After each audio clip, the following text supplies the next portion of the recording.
नमस्कार दोस्तों, मैं इंस्पेक्टर संतोष तिवारी स्वागत करता हूं आपका आपके अपने YouTube चैनल पर। उम्मीद करता हूं आपकी तैयारी बहुत ही बढ़िया चल रही होगी और आप जी जान से लगे होंगे अपनी परीक्षा के लिए।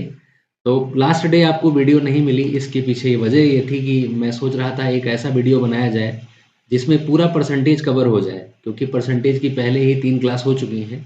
तो मैं ये सोच रहा था कि एक वीडियो ऐसा बनाया जाए जिसमें पूरा परसेंटेज खत्म हो जाए।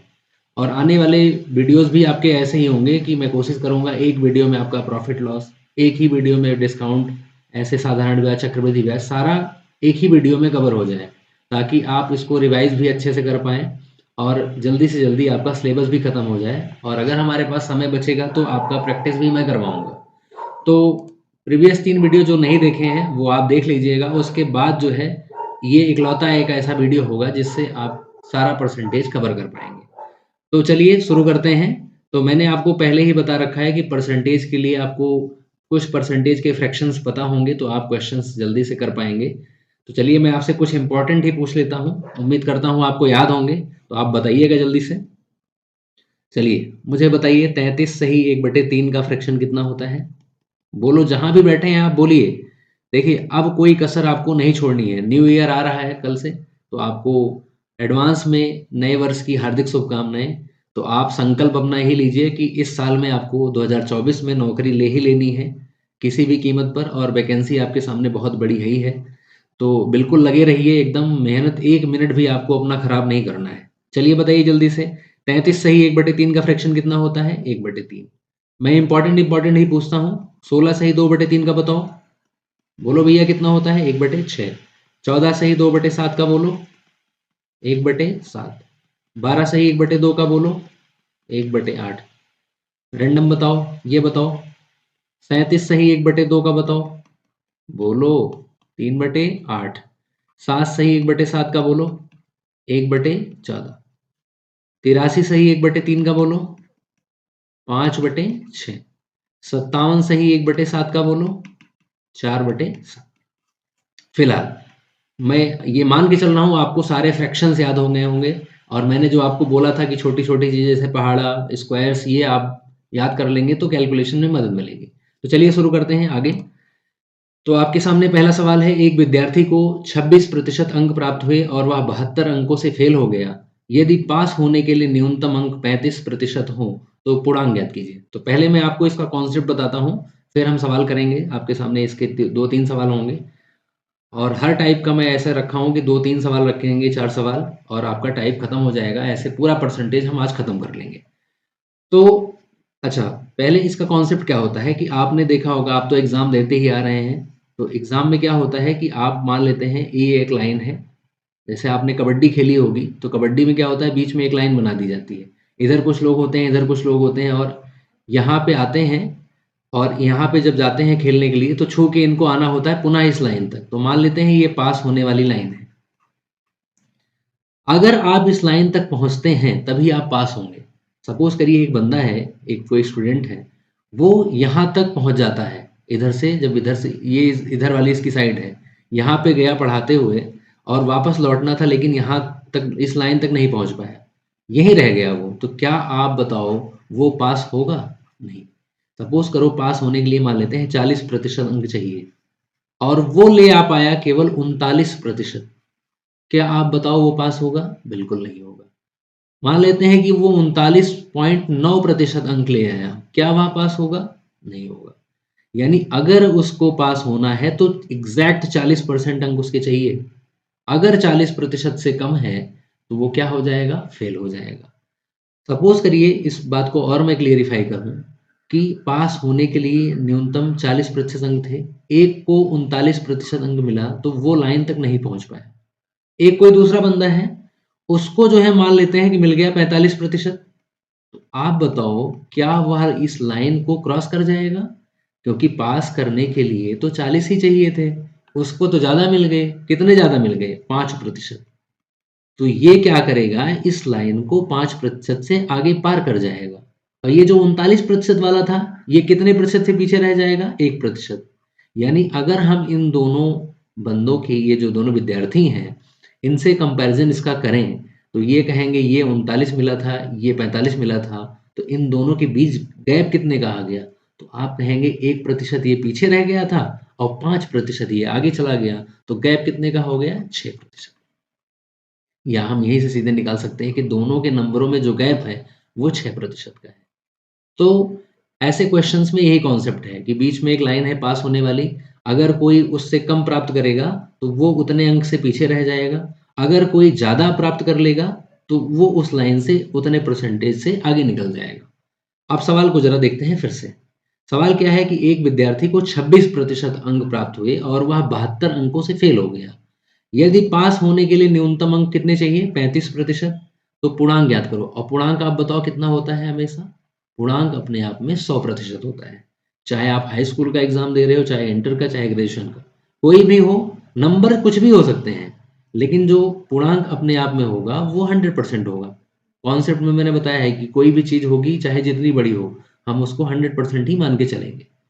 तो अब इस कॉन्सेप्ट को अप्लाई करते हैं। कह रहा है पास होने के लिए कितने प्रतिशत अंक चाहिए? 35%। यानी पास होने वाली लाइन कौन सी है? 35% की है। अब बताओ विद्यार्थी को मिलता कितना है? 26%। तो 26% जब ये पाया तो क्या ये लाइन तक भैया पहुंचा? नहीं पहुंचा। इतने अंकों से पीछे रह गया, 72 अंकों से पीछे रह गया। यानी अगर उसको 72 अंक और मिल जाते तो वो लाइन को टच कर जाता, और लाइन को टच करता तो इसका मतलब उसके परसेंटेज होते कितने? 35%। तो बताओ कितने प्रतिशत कम रह गया? तो आप कहेंगे 25, 35 में से 26 घटाएंगे तो कितना आ जाएगा? 9%। यानी ये जो 9% है ये 72 अंक के बराबर है। वैल्यू किसकी चाहिए? किसकी? यानी 72 वैल्यू है, किसकी वैल्यू है? 9% की।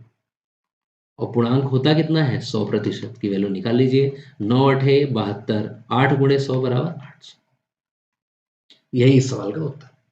बोलिए समझ में आ गया? अब यहाँ पे और क्या क्या पूछा जा सकता है? आपसे पूछा था क्या पूर्णांक क्या है, तो पूर्णांक निकाल लिया हमने 100% का मान। आपसे यहाँ पे ये भी पूछ सकता था कि बताओ पास होने का जो न्यूनतम अंक है वो कितना है। तो पहले हम क्या करते? पूर्णांक निकालते 800 और फिर 800 का 35% निकाल लेते। तो आप बताओ अगर 800 पूर्णांक है यानी 100% का मान है तो 35% कैसे निकालेंगे? 800 गुणे 35 बटे 100, दो जीरो कट जाएगा। 8 पंजे 40, हासिल 4, 8 तिया 24, 4 28। यानी पास होने का न्यूनतम अंक है वो 280। बोलो समझ में आ गया? अगला क्वेश्चन लेते हैं, उसमें और क्लियर होगा। कह रहा है मनोज को एक परीक्षा में उत्तीर्ण होने के लिए 36% अंक प्राप्त करने थे। उसने 24% अंक प्राप्त किए तथा 9 अंकों से अनुत्तीर्ण हो गया। तो आप बताइए पास होने वाली लाइन कितनी है भैया? कितने परसेंट की है? तो आप कहेंगे गुरुजी 36% की ये लाइन है। मिला कितना विद्यार्थी को, मनोज को? तो आप कहेंगे उसको मिला है 24%। कितने अंक से पीछे रह गया? वो 9 अंक से पीछे रह गया। तो ये 36% है, मिला कितना? 24। इन दोनों में अंतर कितना है? तो आप कहेंगे 24, 12, 36, 12% का अंतर है। और ये 12% कितने अंक के बराबर है? 9 अंक के। तो आप कह लीजिए 12% बराबर 9 अंक। तो यहाँ से 1% निकालिए और 100% का मान निकाल लीजिए, या इसी को मैंने बोला है वैल्यू किसकी चाहिए? किसकी? तो 9 वैल्यू है 12 की, चाहिए पूर्णांक 100% होता है। 3 से काट लो, 3 चौके 12, 3 तिया 9, 4 से काटेंगे 25 चौके 100 और 25 तिया 75। यानी पूर्णांक 75 अंक का है। बोलो बात समझ में आ गई? इतनी बात क्लियर है? तो चलिए इसका जो बड़ा वाला क्वेश्चन बनता है उसको देख लेते हैं। तीसरा सवाल क्या है? एक परीक्षार्थी ने 30% अंक प्राप्त किए तथा वह 108 अंकों से अनुत्तीर्ण हो गया। अनुत्तीर्ण का मतलब क्या है? फेल हो गया। तथा दूसरे परीक्षार्थी ने 52% अंक प्राप्त किए, जो उत्तीर्ण होने के लिए आवश्यक अंकों से कितने थे? 24 अंक अधिक थे। तो वही फिर से बात, कॉन्सेप्ट अप्लाई करिए। ये पास होने वाली लाइन है। एक परीक्षार्थी को मान लेते हैं ए है, इसको मिलते हैं 30% अंक। और भैया कितने से पीछे रह गया है? ये 108 अंक है। ये 108 अंक। दूसरे विद्यार्थी को क्या है? दूसरे विद्यार्थी को मिलते हैं 52% अंक और वह उत्तीर्ण होने के लिए आवश्यक अंकों से 24 अंक अधिक पर आ गया। मतलब इस लाइन को 24 अंक क्रॉस किया है। तो दूसरा भी विद्यार्थी बी है, वो आगे निकल गया है और उसको मिला कितना है टोटल? 52%। देखिए ये जो आपको मैं कॉन्सेप्ट बता रहा हूँ, ये लाइन वाला, ये आपको एकदम क्रिस्टल क्लियर कराने के लिए, समझाने के लिए, देखो ऐसे हो रहा है। नहीं तो इसको शॉर्ट में अभी कैसे लगाएंगे हम, वो भी बताएंगे आपको। देखिएगा अभी कैसे। तो 52% मिला, तो ये लाइन से कितने अंक आगे निकल गया? 24 अंक। 24 अंक। आप बताइए, ये यहाँ से यहाँ तक की जो लाइन है, ये कितने प्रतिशत की है? 52% की। और यहाँ से अगर मैं एक लाइन और खींच दूँ, तो आप बताओ, ये जो लाइन है यहाँ से यहाँ तक 30 है, तो ये भी 30 ही होगी। अरे बोलो, यहाँ से अगर मैं एक लाइन खींच लूँ, तो इतना तो दोनों का बराबर ही होगा, 30-30। तो इसको कितना ज़्यादा मिला है? 52 में से अगर आप 30 घटाएंगे, तो आप कहेंगे 22% इस बी वाले विद्यार्थी को ज़्यादा मिला है। इस 22% ने कितने अंक को कवर किया? पहले तो इस 108 अंक को कवर किया, और प्लस में कितना, इन 24 अंक को कवर किया। तो आप बताओ, क्या यह जो 22% है, ये 108 प्लस 24 के बराबर होगा कि नहीं होगा? दोनों को जोड़ लीजिए। तो आप कहेंगे 108 में अगर हम 24 जोड़ेंगे, तो 132 आ जाएगा। यानी जो 132 अंक वैल्यू है, ये किस परसेंटेज की वैल्यू है? 22 की। वैल्यू किसकी चाहिए? किसकी? या यूं कह लो, 22% बराबर 132, तो 1% बराबर निकालो, फिर 100% निकाल लो। या इसी को वैल्यू किसकी चाहिए? किसकी निकालो। तो 132 वैल्यू है 22 की, चाहिए 100 की। तो 100 की आप अगर निकालेंगे, तो 22 छक्के 132, 6 गुणे 100 कितना आ जाएगा? 600। अगर पूर्णांक पूछा होता, तो हम तुरंत बता देते कि 600 है। लेकिन इसमें और भी क्वेश्चन पूछे जा सकते हैं। जैसे क्या पूछा है? उत्तीर्ण होने के लिए कम से कम कितने प्रतिशत अंक चाहिए? तो आप बताओ, यहाँ जो 30% पाया था, वो 108 अंक से क्या हुआ था? फेल हो गया था। तो अगर हम ये निकाल लें कि 108 अंक कितने प्रतिशत है 600 के, और वो 30 में जोड़ दें, तो हमें न्यूनतम प्रतिशत मिल जाएगा। न्यूनतम प्रतिशत। न्यूनतम प्रतिशत भी पूछ सकता है आपसे। न्यूनतम न्यूनतम अंक भी आपसे पूछ सकता है। तो अगर आपको न्यूनतम प्रतिशत चाहिए, तो आप ये निकाल लो कि 108 ये जो अंक है, ये 600 का कितना प्रतिशत है? तो 108 बटे 600 गुणे 100, डबल जीरो उड़ जाएगा। 6 से काटो, बताओ, 6 एकम 6, 6 अठे 48, या 18 पहाड़ा याद होता तो 18 छक्के 108, यानी 18% के बराबर ये है। तो आप बताओ, 30 पाया था, 18% फेल हो गया, इसका मतलब पास होने का न्यूनतम प्रतिशत है 30 प्लस 18, यानी 48%। बोलो, बात समझ में आ गई? या आप दूसरा तरीका ये भी लगा सकते थे कि 600 आपको मिल ही गया था, आप 30% निकालते।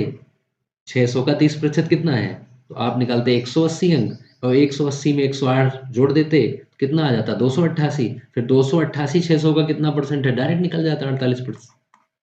बोलो, बात समझ में आ गई? या आप अगर उल्टा भी निकालना चाहते, तब भी निकाल सकते थे कि 52% इसको टोटल मिला था, जब पास होके आगे निकल गया था ये।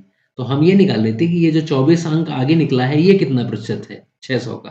तो 6 चौम 24 होता है, 4% है, और 52 में से 4% घटा देते, सीधे 48 आ जाता। तो चाहे आप इसका यूज करके निकाल लीजिए न्यूनतम प्रतिशत अंक, चाहे इसका यूज करके निकाल लें, दोनों जगह से उत्तर सेम ही आएगा। बोलो, बात समझ में आ गई? अब इसी बात को आप शॉर्ट में कैसे कर सकते हैं, मैं आपको दिखाता हूँ। रुकिए, एक स्लाइड ऐड करता हूँ। नहीं, इसमें दिखाता हूँ कि शॉर्ट में हमें इस सवालों में कितना करना है। ये तो मैंने आपको समझाने के लिए बोला कि ये पूरा कॉन्सेप्ट है, लेकिन आपको करना कितना है बताइए? एक विद्यार्थी को कितना मिला था? 30%। यहाँ पे देखिए, 30% मिला था। दूसरे को कितना मिला था? 52% मिला था। तो आपको क्या करना है? दोनों के प्रतिशत का अंतर लेना है ना। तो 52% और 30% का अंतर ले लो। ठीक है। अब ये जो है बराबर होगा इन दोनों के, इन दोनों अंकों के योग के। अगर एक फेल हुआ है और दूसरा क्या हुआ है? पास हुआ है अधिक अंकों से, तो हम क्या करेंगे? दोनों को जोड़ लेंगे। तो बताइए, 108 और प्लस 24, बस इतना सा आपको करना था। 52 और 30 का डिफरेंस कितना होगा? 12%। 12, सॉरी, कितना होगा? 22। 22% बराबर होगा 132 के। तो 1% बराबर कितना हो जाएगा? 22 के 132। 100% के लिए डबल जीरो इधर चिपका दो, डबल डबल जीरो इधर लगा दो, यानी 1% आपको मिल गया। एक, सॉरी, 100% मिल गया। 100% का मतलब पूर्णांक। अब पूर्णांक अगर मिल गया, तो आपसे चाहे जो पूछ ले आप निकाल सकते हैं। तो अगर आपको न्यूनतम प्रतिशत अंक निकालना था, तो 108 निकाल लो 600 का, सेम प्रोसेस। तो ये तरीका जो मैंने आपको बताया, ये आपको एकदम समझाने के लिए कि हो क्या रहा है। अगर मैं डायरेक्ट आपको यही बताता कि इन दोनों के प्रतिशत का अंतर लो और इन दोनों के अंकों को जोड़ लो, तो आप समझ नहीं पाते कि ऐसा हो क्यों रहा है। ऐसा इसलिए होता है क्योंकि एक जब फेल होता है तो वो इस लाइन के पीछे रह जाता है, और अगर दूसरा पास होता है तो ये इस लाइन को क्रॉस कर जाता है आगे। तो ये डिफरेंस बीच का क्रिएट हो जाता है ये। बोलो ठीक बात है। अब एक बात और मैं यहाँ पे अंदर की बात बताऊँ, तो बात ये है कि आप इधर तो दोनों का परसेंटेज का अंतर लेंगे, यहाँ हमेशा ऐड नहीं होगा। क्यों? क्योंकि अगर सपोज़ करिए यहीं आपको दिखा रहा हूँ, अगर आपको ये कॉन्सेप्ट पता है तो कितना भी क्वेश्चन घुमाएगा, आप सवाल को कर लेंगे। लेकिन जिसने रट के रखा होगा कि हमें इन दोनों का अंतर लेना है, उधर जोड़ना है, वो फेल हो जाएगा अगर सवाल चेंज हो जाए। कैसे? जैसे मैं कहूँ कि एक विद्यार्थी इतने प्रतिशत प्राप्त हुआ और अनुत्तीर्ण हो गया, दूसरे को इतना मिला और वो भी अनुत्तीर्ण हो गया। तो भैया जब अनुत्तीर्ण हो जाएगा, आप बताइएगा, तो एक यहाँ रह गया और एक।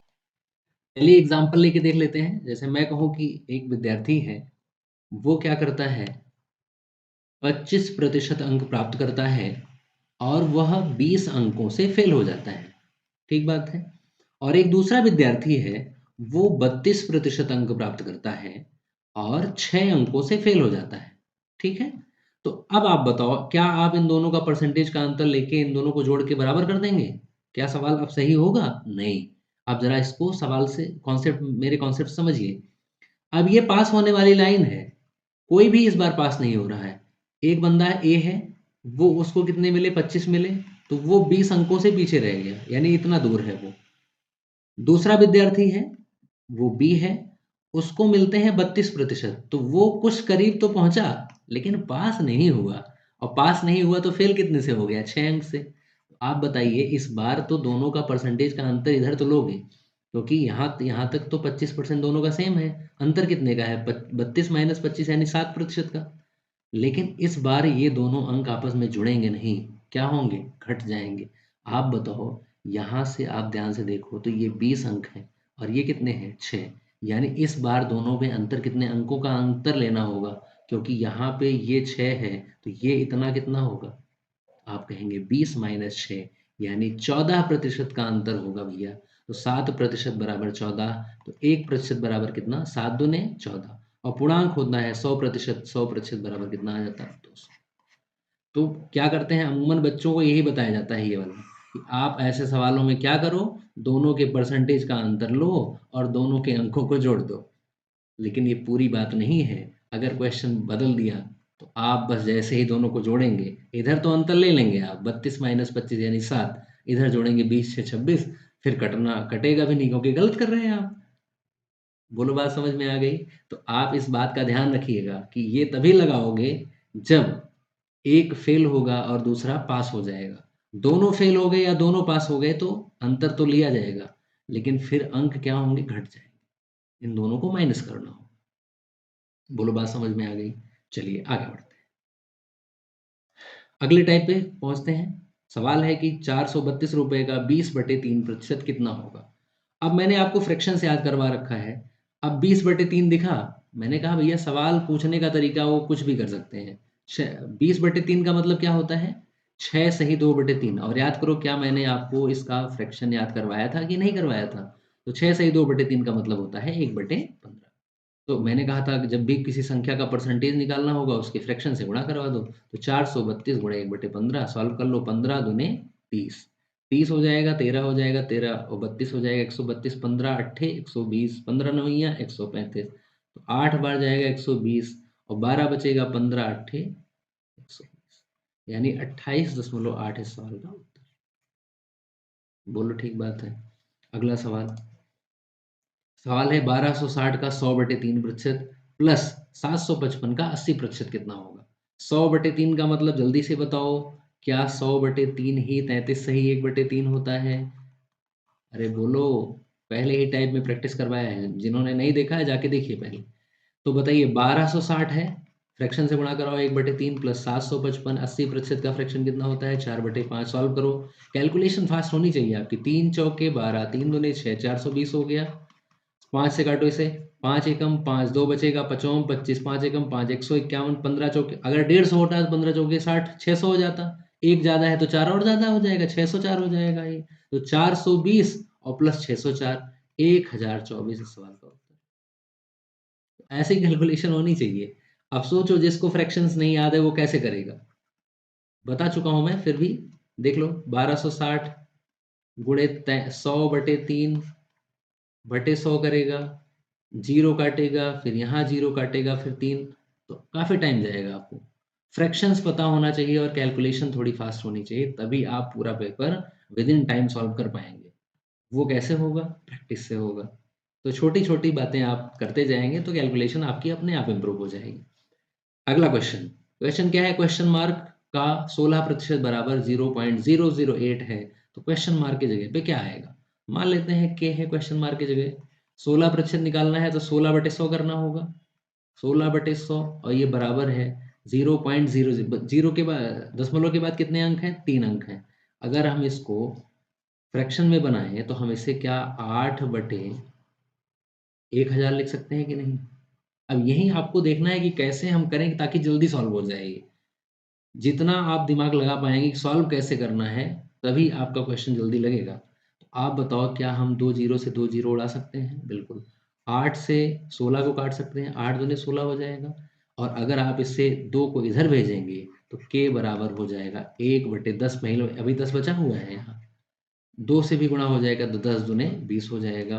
अब अगर ऐसे ही आपका ऑप्शन है तो ये टिक हो जाएगा। अदरवाइज दशमलव लगाओगे 10 होगा, भाग नहीं जाएगा। एक जीरो लगाओगे 100 हो जाएगा, 20 पंजे 0.05 इस सवाल का उत्तर।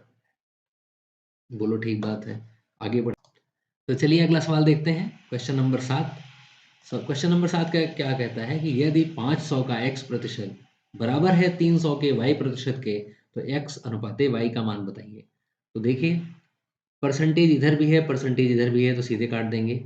2 जीरो इधर है, 2 जीरो इधर है, ये भी काट देंगे। x अनुपाते y पूछा है तो y को इधर ले आओ। x बटे वाई बराबर 3/5। बटे का मतलब ही अनुपात होता है, यानी x अनुपाते y बराबर 3/3 अनुपाते 5। यही इस सवाल का उत्तर। अच्छा, ये सवाल बहुत ही आपको आसान लग रहा होगा, लेकिन इसी में क्या करता है, कभी कभी y/x पूछ लेता है और बच्चे उत्तर कितना लगा के आ जाते हैं? 3/5। जो आप ध्यान दें तो कभी कभी क्या कहते हैं, गुरुजी आसान तो क्वेश्चन बहुत था, लेकिन सिली मिस्टेक्स हो गई, जल्दबाजी में लगा दिए 3/5, जबकि लगाना कितना होगा? 5/3। तो कभी कभी बहुत आसान जब सवाल आ जाता है तो हमारा दिमाग कहता है अरे इतना आसान सवाल, और गलत करके चले जाते हैं। ये भी आपको ध्यान रखना है कि आसान है लेकिन सही करके आना है, ये बड़ी बात है। ठीक है, चलिए आगे बढ़ते हैं। अगला सवाल, अगला सवाल है, एक व्यक्ति अपनी आय का 60% खर्च कर देता है। यदि उसकी आय 15% बढ़ जाती है तो वह अपना खर्च भी 15% बढ़ा लेता है। तो बचत में प्रतिशत परिवर्तन ज्ञात कीजिए। अब ये सवाल को कैसे करेंगे? तो पहले आपको एक कॉन्सेप्ट बताता हूँ कि आय, खर्च और बचत में क्या संबंध होता है। सपोज करिए आपको घर से मिलता है 5,000 रुपये कि जाओ भैया बाहर रह के पढ़ाई करो, और उसमें क्या करते हैं आप, 4,000 खर्च कर देते हैं और 1,000 आप बचा लेते हैं। तो आप बताओ इन तीनों में संबंध क्या है? संबंध ये है कि 5,000 जो है ये बराबर होगा 4,000 प्लस 1,000 के। तो 5,000 था क्या? आय था। 4,000 क्या था? खर्च था। और 1,000 क्या था? बचत। अगर आप इसकी इंग्लिश में जानना चाहें तो आय को इनकम बोलते हैं, खर्च को एक्सपेंडिचर बोलते हैं, और बचत का मतलब क्या होता है? सेविंग्स। तो आय, खर्च और बचत में रिलेशन होता है कि आय बराबर होता है खर्च प्लस बचत। अगर मैं पूछ लूँ खर्च बराबर क्या होगा, तो बचत जाके आय में से घट जाएगी। बचत बराबर पूछ लूँ तो आप कहेंगे खर्च जाके आय में से घट जाएगा। तो सवाल को कैसे करना है कि आय का 60% खर्च कर देता है। तो भैया आय का 60% खर्च करोगे, इसका मतलब आय को हमें कुछ मानना पड़ेगा। तो मान लेते हैं कि आय जो है वो 100 है। अपनी सुविधा के लिए हम 100 मान लेते हैं, क्योंकि परसेंटेज हमें आसान वाले सारे दिख रहे हैं। 60 15 15, तो 100 मान के भी कर सकते हैं। फ्रैक्शन की देखो, फ्रैक्शन की ज़रूरत आप जहाँ देखें सवाल से पता लग जाएगा। अगर मिक्स वाले फ्रैक्शन हैं, परसेंटेज हैं, तो इसका मतलब फ्रैक्शन की ज़रूरत पड़ेगी। अगर नहीं है तो हम 100 से काम चला लेंगे। तो हमने आय को मान लिया कि आय हमारी 100 है। अब कह रहा है खर्च कर देता है कितना? 60%। तो 100 का 60% कितना होगा? 60। तो आप बताओ, अगर 100 में से 60 खर्च कर देगा तो बचत कितने की करेगा? 100 माइनस 60 यानी 40। तो ये एक लाइन से हमने इतनी बात निकाली कि एक व्यक्ति अपनी आय का 60% खर्च कर देता। ये बात यहाँ पे छुपी हुई थी कि बचाता कितना है? 40। ठीक बात है। आगे बढ़ते हैं। कह रहा है यदि उसकी आय 15% बढ़ जाती है तो वह अपना खर्च भी 15% बढ़ा लेता है। तो आय को 15% बढ़ाओ, यानी नई आय आने वाली है। 100 का 15% 15 ही आएगा, और 15 जब बढ़ा देंगे तो आय हो जाएगी 115। ये क्या है? नई आय है। नई आय है। तो अब कह रहा है कि वह अपना खर्च भी 15% बढ़ा लेता है। तो पहले खर्च कितना था? 60 था। अब 60 का 15% निकालो। तो यहाँ चूंकि 100 का 15 निकाले थे, 100 गुणे 15 बटे 100, 100 100 कट गया। लेकिन 60 का 15% 15 नहीं होगा, तो निकालना पड़ेगा। कैसे निकालना बताया? 60 गुणे 15 बटे 100, या 15% का फ्रैक्शन 3/20 होगा। सॉल्व कर लेते हैं, काट लो। तो 20 से काटो, 20 तियां 60, 20 पंजे 100, और 5 तियां 15, 3 तियां 9। 60 का 15% होगा 9। तो 60 से अगर 9 बढ़ेगी तो आय सॉरी खर्च बढ़ के कितना हो जाएगा? 69। बोलो ठीक बात है। तो अब आय 115 है, और नया खर्च भी आ चुका है हमारे सामने 69। तो नई बचत निकाल लो, क्योंकि प्रतिशत में बचत में प्रतिशत परिवर्तन निकालना है। तो 115 में से 69 घटाओ, तो 15 में से 9 गए 6, यहाँ 10 बचेगा, 10 में से 6 गए 4। तो आप देखेंगे कि जो नई बचत है वो आ जाएगी 46। बोलो ठीक बात है। तो पूछा है बचत में प्रतिशत परिवर्तन क्या है। तो बताओ, पहले बचत कितनी थी? 40, अब कितनी है? 46। कितनी बढ़ गई? पहली बात तो समझ में आ गई कि बचत बढ़ी है। कितनी बढ़ी है? 6। तो यही निकालना है कि 6 40 का कितना प्रतिशत है। तो 6 बटे 40 गुणे 100। सॉल्व कर लेंगे। 20 दुने 40, 20 तियां सॉरी 20 पंजे 100, 2 से काटेंगे 2 तियां 6, 3 बचे 15। यानी बचत कितने प्रतिशत बढ़ गई? 15%। यही हमारा उत्तर। बोलो बात समझ में आ गई? पक्की बात है। और अच्छे से समझाएं तो देखिए, और इसको शॉर्ट में कैसे कर सकते हैं जरा देखते हैं। एक स्लाइड में ऐड करता हूँ। चलिए, अब इसमें क्या कितनी कैलकुलेशन हमारे पास एक्स्ट्रा थी उसको जरा देखते हैं, और उसको एलिमिनेट करते हैं। हमने आय को कितना माना था? 100। कितना खर्च किया था? 60। तो बचाया कितना होगा? 40। अब कह रहा था आय को कितने प्रतिशत बढ़ाया गया है? 15%। तो 100 का 15% कितना होगा? 15। अब हमें ये जो नई आय हम लिख रहे थे बार बार, इसको लिखने की हमें जरूरत नहीं। कैसे? अभी आपको समझ में आएगा। तो आय को 15% बढ़ाया, यानी आय हमारी टोटल 15 बढ़ी है। ठीक बात है। तो हमने अपने खर्च को भी 15% बढ़ाया था। 60 का 15, 15 छक्के 90, 9 आया था। तो हमें केवल 9 लिखना है। तो आप बताओ, आय हमारी 15 बढ़ी है। सपोज करिए कि जैसे 5,000 आपको मिल रहा था। अब क्या हुआ? आपके ऊपर आपके पिताजी खुश हो गए, बोले अब से हम तुम्हें 6,000 देंगे। तो आपके पास बताओ एक्स्ट्रा कितना पैसा आया है? 1 ही 1,000 तो एक्स्ट्रा आया है। उसमें से मान लो आपने 500 रुपया और ज़्यादा खर्च करने लग गए।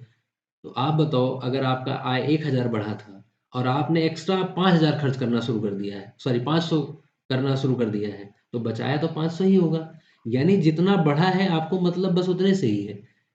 जितना पहले था उतना तो अब रहेगा ही रहेगा अब भी। लेकिन अंतर किस बात का आएगा? जो आय बढ़ी है और जो खर्च बढ़ा है। तो 15 आय बढ़ी, हमने खर्च बढ़ा लिया 9। तो बचत कितनी बढ़ी होगी? 15 में से 9 गए 6, यही 6 रुपया तो आपका बच रहा होगा। अरे बोलो। तो हमें बस इसी का काम था, तो हमें ये सजाने की, वहाँ साड़ी का किनारा बनाने की ज़रूरत नहीं है।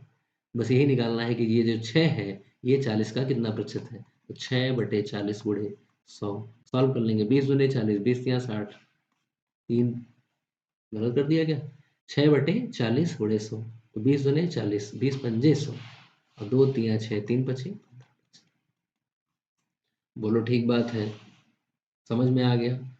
अगला सवाल कह रहा है एक व्यक्ति अपनी आय का 80% खर्च कर देता है। यदि उसकी आय 33.33% बढ़ जाती है तो वह अपना खर्च भी 33.33% बढ़ा लेता है। तो बचत में प्रतिशत परिवर्तन ज्ञात कीजिए। अब इस सवाल को करने के पहले मैं आपको बताने वाला हूँ ब्रह्मास्त्र तरीका। कलर चेंज कर लेते हैं ब्रह्मास्त्र तरीके के लिए। देखिएगा तरीका, शॉर्ट से शॉर्ट, शॉर्टेस्ट मान लीजिए इसको। अब यहाँ पे देखिएगा क्या तरीका है। अब ये जो तरीका मैं आपको बताऊंगा शॉर्ट ट्रिक, इसको जानने के बाद अगला सवाल आप देखते ही उत्तर लगा देंगे तुरंत, चाहे कितना भी कठिन नहीं क्यों ना हो। कैसे? आप बताइए, यहाँ आपको कितनी चीज़ें दिखी? पहली तो आय दिखी, दूसरी क्या दिखा? खर्च, और तीसरा क्या दिखा? बचत। इन्हीं 3 चीज़ों की हम यहाँ बात कर रहे हैं। अब सवाल में जब भी अब जो हमने अभी ये सवाल किया उसमें कह रहा था आय को 15% बढ़ा दिया गया, खर्च को 15% बढ़ा दिया गया, तो बचत में क्या परिवर्तन होगा? तो कॉन्सेप्ट क्या है? अगर आय को x% बढ़ा दिया जाए या घटा दिया जाए और खर्च को भी सेम प्रतिशत बढ़ा दिया जाए या घटा दिया जाए, तो भैया बचत जो है वो अपने आप x% बढ़ जाएगी अथवा घट जाएगी। अब अगर यहाँ बढ़ रहा है, यहाँ भी बढ़ रहा है, तो यहाँ भी बढ़ेगा, यहाँ घट रहा है, यहाँ घट रहा है, तो यहाँ भी घटेगा। ये निकालने की आपको आवश्यकता नहीं है। अगर दोनों सेम प्रतिशत बढ़ा है, तो ये भी सेम प्रतिशत बढ़ेगा। एग्ज़ाम्पल के लिए देख लो, ये 15% बढ़ा था, ये भी 15% बढ़ा था, तो ये भी कितना बढ़ गया? 15%। ये है कॉन्सेप्ट। अगर ये x% घटा होता और ये भी x% घटा होता, तो ये भी x% घट जाता। यानी जो चेंज दो में, किन्हीं दो में भी अगर सेम चेंज है, तो तीसरे में अपने आप सेम चेंज होगा, ध्यान रखिएगा। लेकिन ध्यान रखिए, सेम चेंज हो, बढ़ अगर ये बढ़ रहा है तो ये भी बढ़ना चाहिए, तभी तीसरा बढ़ेगा। अगर ये बढ़ा, ये घट गया, सेम परसेंटेज ही क्यों ना हो, तो अपने आप आपको ये निकालना पड़ेगा। इस बात को भी ध्यान रखिएगा। यहाँ पे तीनों में सेम चेंज, दो में सेम चेंज मतलब तीसरे में सेम चेंज होगा, चाहे वो बढ़ रहा हो चाहे घट रहा हो। जैसे अब मैं आपसे अगला सवाल दूंगा, आप बताओ कितना टाइम लेंगे। कह रहा एक व्यक्ति अपनी आय का 80% खर्च कर देता है, यदि उसकी आय को यदि उसकी आय को 33.33% इसका मतलब क्या है? 33 सही 1/3 बढ़ जाती है, तो वह अपना खर्च भी 33 सही 1/3% बढ़ा लेता है। तो बचत में क्या परिवर्तन होगा? आप बताइए। दोनों बढ़ ही रहा है, सेम परसेंटेज बढ़ रहा है, तो बचत भी भैया 33.33% बढ़ जाएगी। बोलो, बात समझ में आ गई? मजा आ गया कि नहीं आ गया? अब आप बताइए, जिसको ये कॉन्सेप्ट नहीं पता है वो इस सवाल में पागल हो जाएगा। 100 से 80 लिखेगा, 20 लिखेगा, 100 का 33 सही 1/3 निकाल के परेशान हो जाएगा। लेकिन आपको कॉन्सेप्ट पता है, तो आप इस सवाल को पलक झपकते उत्तर लगाएंगे और आगे बढ़ जाएंगे। बोलो, ठीक बात है? आगे बढ़ें। ये सवाल देखिए। अब इसमें आपको डिफरेंट दे रखा है तो करना पड़ेगा, लेकिन जल्दी करेंगे हम। एक व्यक्ति अपनी आय का 70% खर्च कर देता है, तो आय भैया हम मानेंगे 100, 70 खर्च कर दिया तो बचाया कितना? 30। ठीक बात है। अब कह रहा है यदि उसकी आय 20% बढ़ जाती है, तो 100 का 20% कितना होगा? 20। मैंने कहा यही निकालने की जरूरत है, 120 निकालने की आवश्यकता नहीं है, क्योंकि कैलकुलेशन में उसका कोई रोल नहीं है। तो वह अपना खर्च खर्च जो है 15% बढ़ा लेता है, तो 70 का 15% निकाल लो। 15 सत्ते 105, यानी 10.5 हो जाएगा।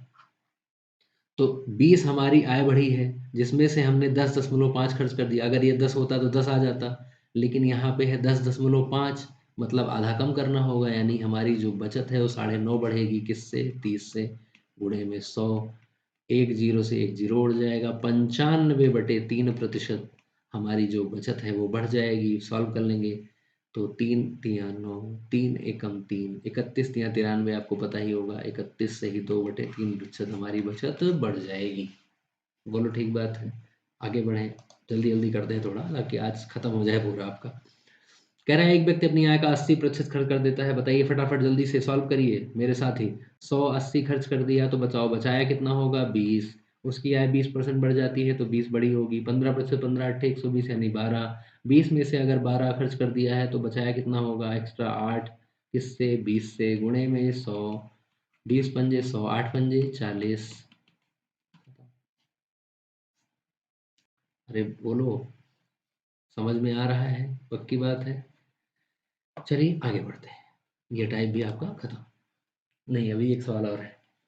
कह रहे हैं एक व्यक्ति की बचत तथा खर्च का अनुपात 2:3 है। यदि आय को 25% तथा खर्च को 20% बढ़ा दिया जाए, तो बचत में परिवर्तन ज्ञात करो। अब सवाल में क्या करता है, बचत और खर्च का आपको अनुपात दे दिया है, यानी ये सेविंग है, सेविंग और एक्सपेंडिचर का रेशियो आपको दे रखा है 2:3। तो बाय डिफॉल्ट आपको यहाँ से इनकम यानी आय का अनुपात पता हो जाना चाहिए, क्योंकि सेविंग और एक्सपेंडिचर को जोड़ने पे इनकम आती है। तो इनकम कितनी हो जाएगी? 5। तो अब आप इसको अपनी सुविधा के लिए मान लो कि ये आय जो है वो 500 है, खर्च 300 है और बचत कितनी है 200। बस बाकी कॉन्सेप्ट इसमें आपको यही सोचना था कि आय और अगर सॉरी बचत और खर्च को जोड़ देंगे तो आय आ जाएगी। आय को कितना बढ़ाया गया 25%, तो 25% का मतलब 1/4 होता है और 500 का 1/4 कितना होगा 125 होगा। यहाँ पे इसको आय को 25% था, खर्च को 20%, इसका 20% का मतलब 1/5 होता है।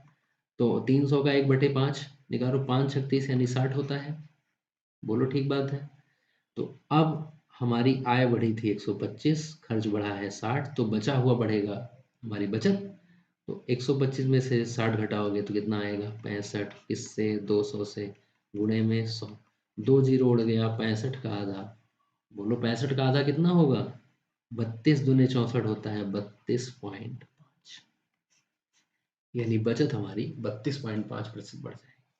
तो ये टाइप भी आपका कंप्लीट हो गया। चलिए जल्दी से आगे बढ़ते हैं। बोलो समझ में आ रहा है सबको ना? ठीक है, आगे बढ़ते हैं।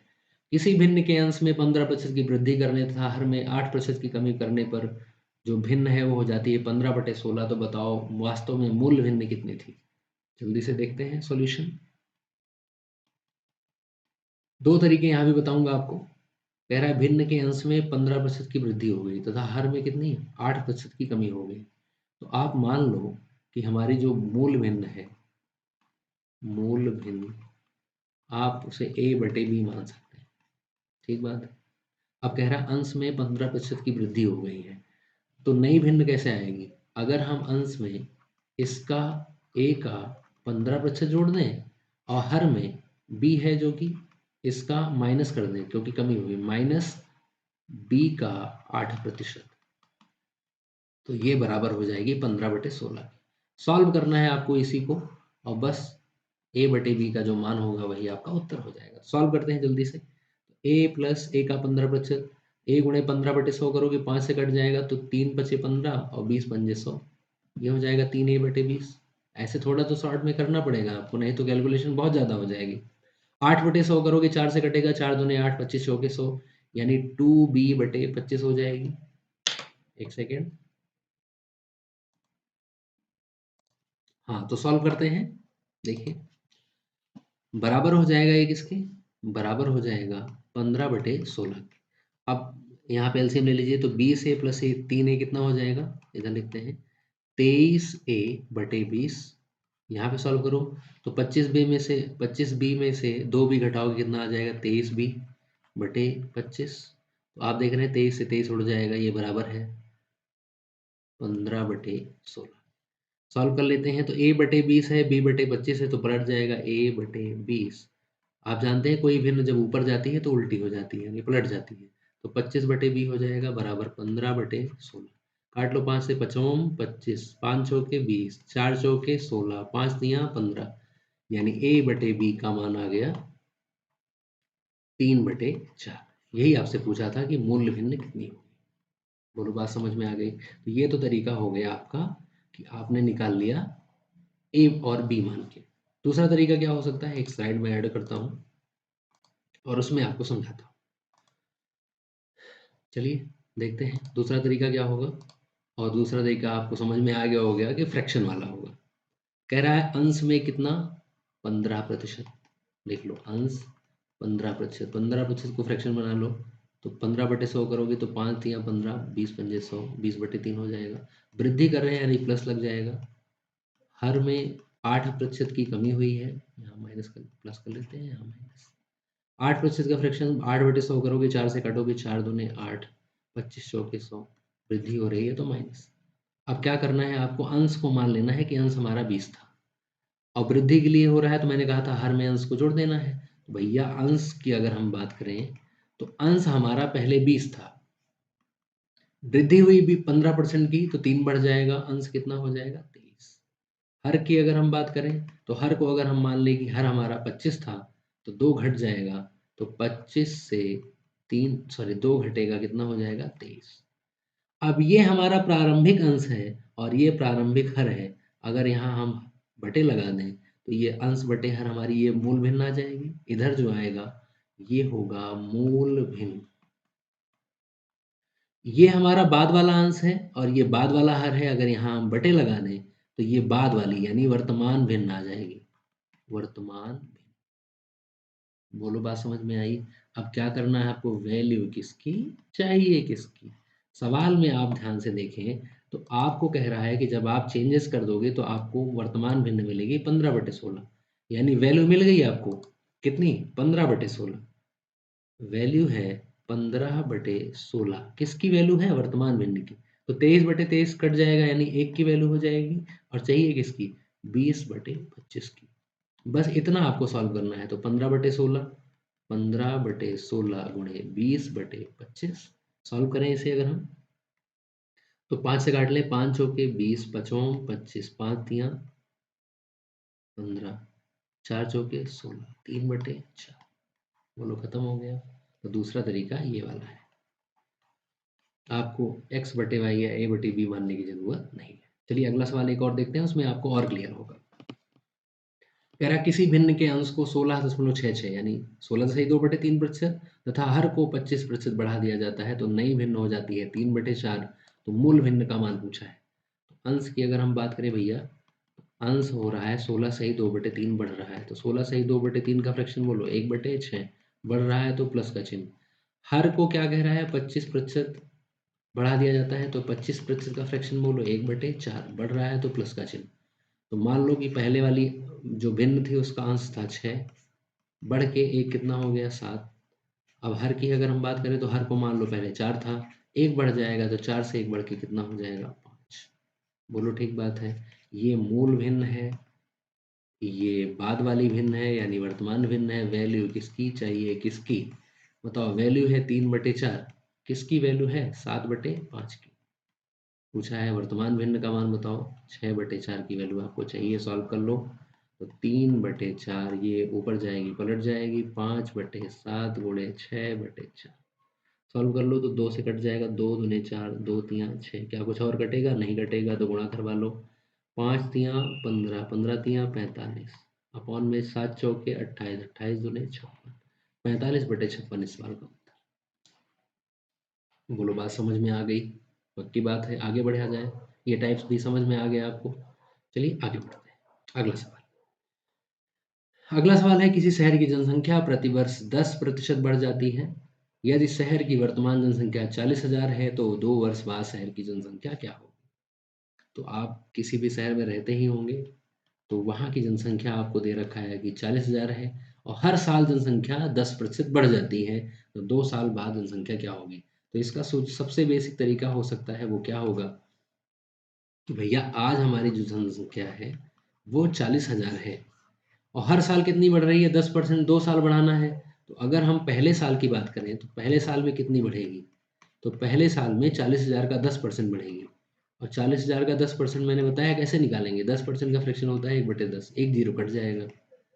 तो आप बताओ पहले साल जनसंख्या बढ़ कितनी जाएगी? 4,000। आप कहेंगे गुरुजी 1 साल बाद जब जनसंख्या होगी वो हो जाए 40,000 तो पहले में ही थी और 1 साल में बढ़ गई है 4,000। तो 1 साल बाद जनसंख्या हो जाएगी 44,000। बोलो ठीक बात है। अब कह रहा है जनसंख्या हर साल 10% बढ़ रही है। तो अगले साल अभी 1 साल बचा हुआ है तो अगले साल फिर से 10% बढ़ेगी। तो फिर दूसरे साल में निकाल लेते हैं कि दूसरे साल में बढ़ेगी कितनी। तो आप कहेंगे गुरुजी 44,000 का 10% फिर से निकालना है हमें।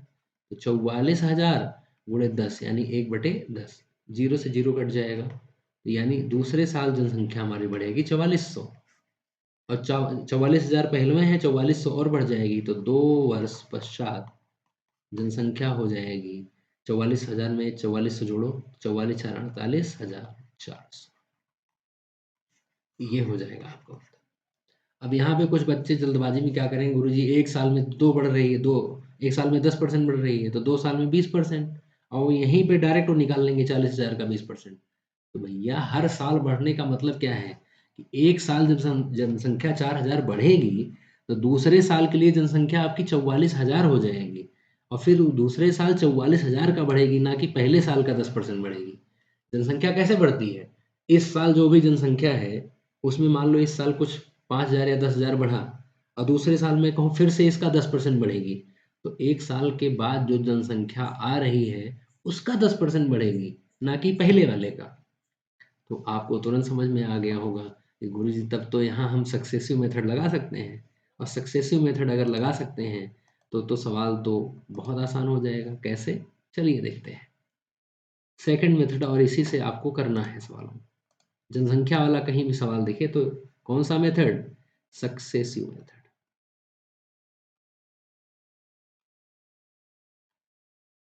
सक्सेसिव मेथड क्या कहता है कि बताओ जनसंख्या कितने परसेंट बढ़ रही है? 10%। फ्रैक्शन बोलो 1/10, बढ़ रही है तो प्लस का चिन्ह। तो पहले साल भैया जनसंख्या 10 से 1 बढ़ेगी, कितनी होगी? 11। ये पहले साल की है। दूसरे साल भी बढ़ाना है 10%, 10 से 1 बढ़ेगी 11। यहाँ यहाँ का गुणा करवा लो, 10 धाम में कितना आ जाएगा? 100। और यहाँ 11 कर रही हम 121। ये पहले वाली जनसंख्या है, और ये बाद वाली।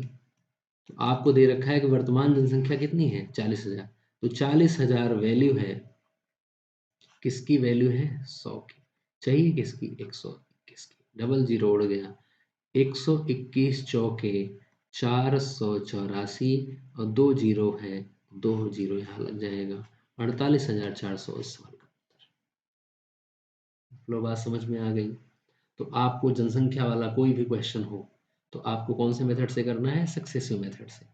अब पहले साल बढ़ रहा है तो प्लस लगाएंगे, दूसरे साल मान लो सवाल में घट रहा होता तो यहाँ माइनस लगा लेते। अब चाहे 1 साल का पूछे, चाहे 2 साल का पूछे, चाहे 3 साल का, चाहे 20 साल का पूछ ले, सक्सेसिव मेथड से आप सवाल को तुरंत निकाल सकते हैं। परसेंटेज चाहे मिक्स हो, चाहे आसान हो, हर जगह ये मेथड आपका फिट हो जाएगा और तुरंत आपका उत्तर दे देगा। बोलो बात समझ में आ गई? आगे बढ़े। अगला सवाल क्या है कि किसी शहर की जनसंख्या प्रतिवर्ष 12.5। 12.5 का मतलब क्या है भैया? 12 सही 1/2। फ्रैक्शन बोलो खटाक से, 1/8। बढ़ रही है तो कौन सा चिन्ह? प्लस का चिन्ह। यदि शहर की वर्तमान जनसंख्या 10,000, नहीं सॉरी, 1,02,400 है, तो 3 वर्ष बाद, मैंने कहा 2 वर्ष बाद, 2 वर्ष का पूछेगा तो 2 बार सक्सेसिव मेथड, 3 वर्ष का है तो 3 बार उसमें चल लेंगे। तो बताओ, पहले वर्ष आपकी जनसंख्या 8 से बढ़कर कितनी होगी? 9। दूसरे वर्ष 8 से 9, तीसरे वर्ष 8 से 9। बस गुणा करवा लीजिए। तो 8 × 8 × 8 मतलब 8 का क्यूब। आपको याद, मैंने पहली क्लास में बोला है क्यूब पता होना चाहिए। 8 का क्यूब 512, 7 का क्यूब, सॉरी 9 का क्यूब 729। ये अगर पता होगा तो तुरंत आपका उत्तर आएगा 512। 9 का क्यूब 729। ये पहले वाली जनसंख्या है, ये 3 वर्ष बाद वाली है। किसका मान दे रखा है? पहले वाली का। पूछा किसका है? बाद का। वैल्यू किसकी चाहिए? किसकी? ये याद हुआ कि नहीं? नहाने से पहले 3 बार, नहाने के बाद 3 बार बोल रहे हो ना? नहीं बोलोगे तो घाटा है।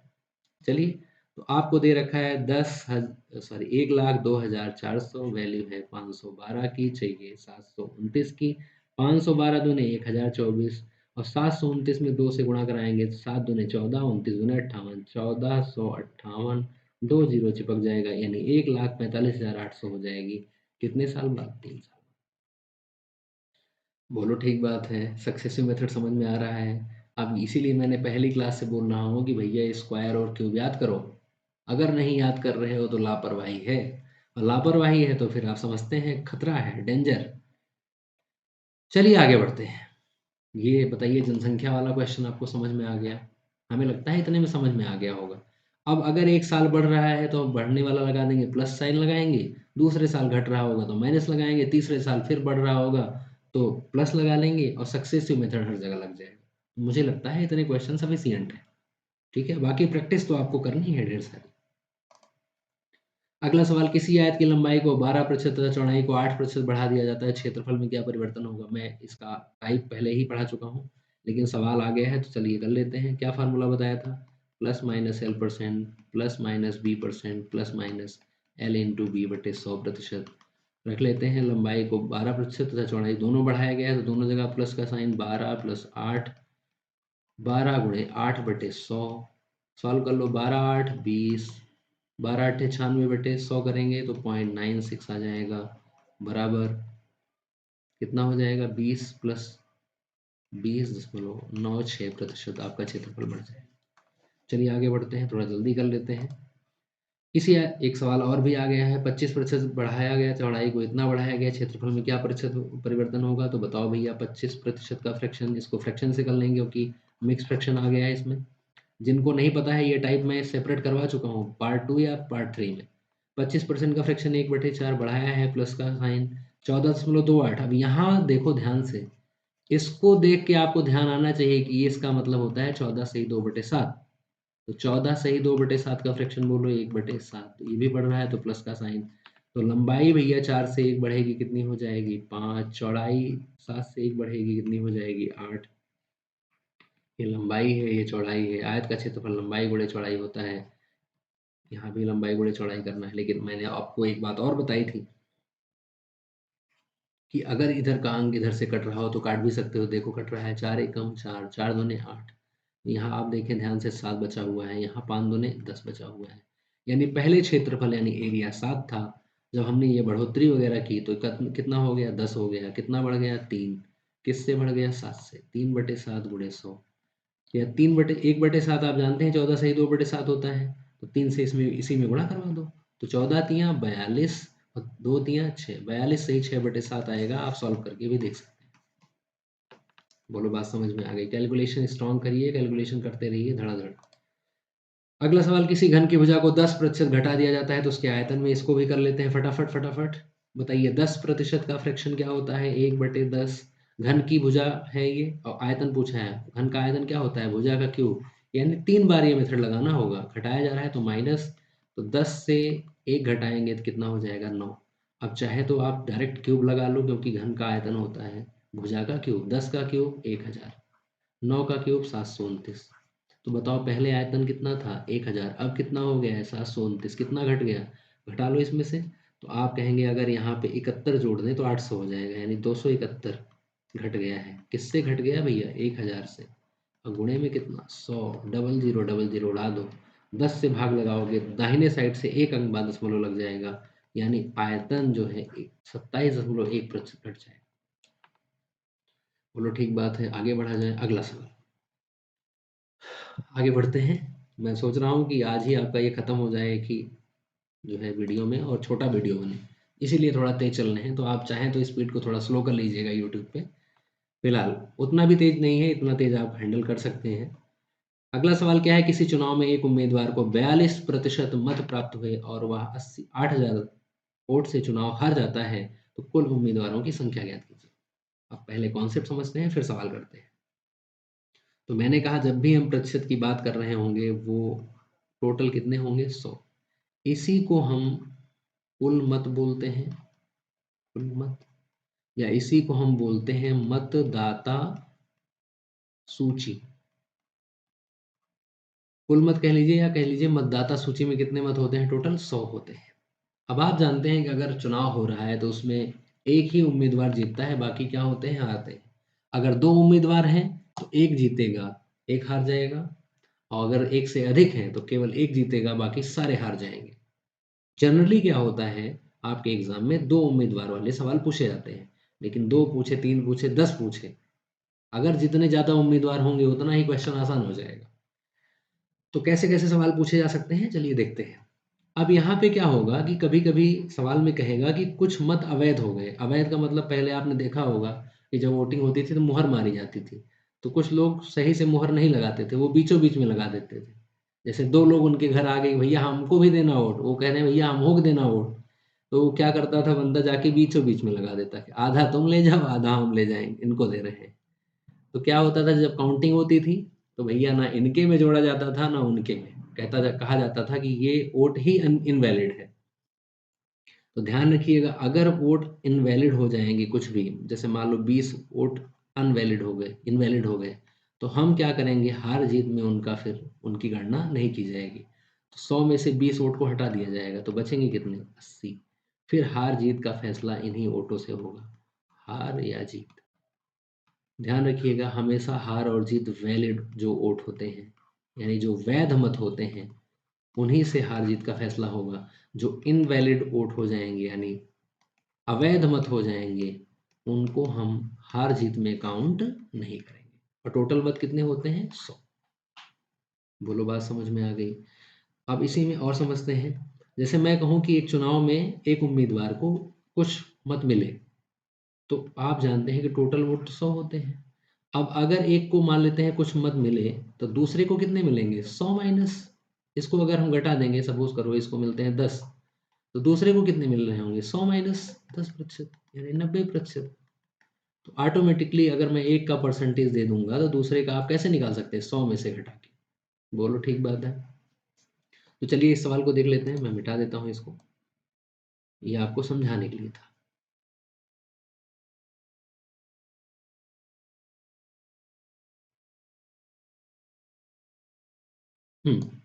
चलिए देखते हैं। अब कह रहा है कि किसी चुनाव में एक उम्मीदवार को 42% मत प्राप्त हुए हैं, तो बताओ टोटल वोट कितने होते हैं? 100। एक उम्मीद क्या इस सवाल में आपको कहीं अवैध मत दे रखा है? नहीं। तो हम सीधे करेंगे कि एक टोटल वोट होते हैं 100, एक उम्मीदवार को मिला है 42, तो दूसरे को कितना मिला होगा? 100 में से 42 घटा दें। तो आप बताओ 100 में से 42 घटाओगे तो भैया कितना आ जाएगा? 58।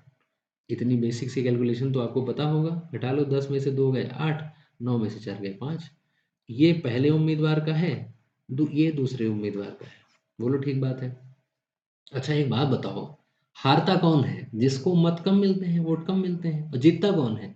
जिसको मत ज्यादा मिलते हैं। तो बताओ इन दोनों में हारा कौन? ये वाला, ये हारा है। और जीता कौन है? ये। और हार जीत का फैसला इन दोनों के अंतर से होता है हमेशा। अरे कैसे निकालो भैया, हार गया कौन, कौन जीत गया? कैसे? डिफरेंस क्रिएट हो गया। एक को मिला 10 वोट, एक को मिला 15 वोट, तो बताओ जीता कौन? 15 वोट वाला। कितने वोट से जीता? तो 10 मत तो दोनों के बराबर हैं। जो एक्स्ट्रा पाया है उसी से जीत जाएगा। तो हम कहते हैं 5 वोट से वो जीत गया। तो आप बताओ भैया, एक को मिला 42%, एक को मिला 58%, तो जीता कौन? ये वाला। कितने वोट से जीता? कितने परसेंट से? तो 58 और 42 का अंतर निकाल लो। आप कहेंगे 58 और 42 में 16% का अंतर है। और इसी 16% का मान दे रखा है कि 8,000 है। वैल्यू किसकी चाहिए? किसकी? 8,000 वैल्यू है किसकी? है 16 की। चाहिए किसकी? कुल मत पूछा है। कुल उम्मीदवारों की संख्या 100 की। 16 पंजे 80, 500 गुणे 100 बराबर 4 जीरो का मतलब क्या होता है? 50,000। बोलो बात समझ में आ गई। तो हार जीत का फैसला मतों के अंतर से, और जिसको ज्यादा मत मिलता है वो जीत जाता है, जिसको कम मत मिलता है वो हार जाता है। ठीक बात है। आगे बढ़े। अगला सवाल देखिए। कह रहा है किसी चुनाव में 10% वोट अवैध घोषित कर दिए गए। आ गया अवैध वाला। एक उम्मीदवार को वैध मतों का 60% मत प्राप्त होता है और वह 1440 वोट से चुनाव जीत जाता है। तो कुल उम्मीदवारों की संख्या। तो अब इसके मैं आपको दो तरीके बताने वाला हूँ। फर्स्ट मेथड तो वही है कि आप 100 मान के कर लीजिए। तो ये है कुल मत, कुल उम्मीदवारों की संख्या, कुल मत। तो आप बताओ, कह रहा है 10% वोट अवैध हो गए। तो मैंने कहा था जो मत अवैध हो जाएंगे उनको हम कैलकुलेशन से बाहर कर देंगे, क्योंकि ये इनवैलिड है, अवैध है। तो आप बताओ 100 में से अगर 10 इनवैलिड हो जाएंगे तो वैलिड कितने हुए? 90। हार जीत की गणना यहीं से की जाएगी। ये है वैलिड। अब जो कुछ होना है यहीं से होना है। अब यहीं पे आपको लैंग्वेज का ध्यान देना है। लैंग्वेज क्या है? कि 10% वोट अवैध घोषित कर दिए गए। एक उम्मीदवार को वैध मतों का 60% मत प्राप्त हुआ है। अब बताओ वैध मत है कितने? 90।